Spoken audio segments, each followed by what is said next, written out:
Hey, how's it going, everyone? Just back in with another sequence of the end times video. This one's in Wisdom of Solomon, and so it's just incredible to me now that it's also in the Apocrypha pretty much everywhere. So Wisdom of Solomon 3, and then I'll link this up to Second Ezra as well. But the souls of the righteous are in the hand of God, and there shall no torment touch them. So this is also consistent with 1 Thessalonians 5:9, where God's elect will not experience wrath. In the sight of the unwise, they seem to die, and their departure is taken for misery. People think they're like abducted, and all that kind of stuff, being abducted by God, which is fantastic. And so this is the reference to salvation. And they're going from us to be utter destruction, but they are in peace. So when they leave, when God's elect are taken away, then the wrath of God begins, this utter destruction.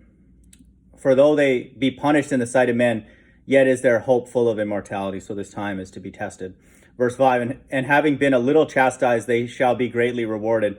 For God proved them and found them worthy for himself. As gold in the furnace hath he tried them and received them as a burnt offering.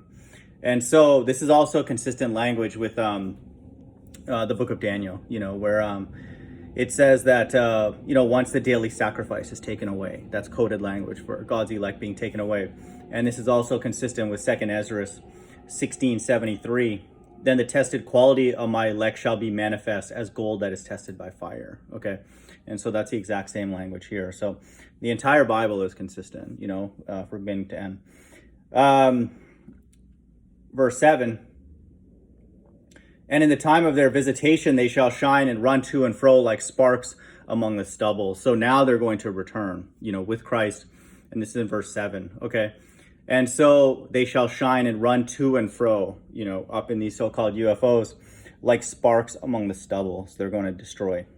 Verse 8, they shall judge the nations and have dominion over the people, and their Lord shall reign forever. They that put their trust in him shall understand the truth, and such as the faithful in love shall abide with him. For grace and mercy is to his saints, and he hath care for his elect. Okay. And so, just know that. So ultimately all of this is for God's elect, the saints. But the ungodly shall be punished according to their own imaginations, which have neglected the righteous and forsaken the Lord. I mean, that's the entire world. Okay, so people want to push that. God's going to let them die by that, starting with the sores. Okay, and then keep an eye out for this monkeypox thing. So that's the way they're going to go down, is the way that they try and bring other people down. Verse 11, for who despiseth wisdom and nurture, he is miserable, and their hope is vain. Their labor is unfruitful, and their works unprofitable. Okay. Their wives are foolish, and their children wicked. Their offspring is cursed.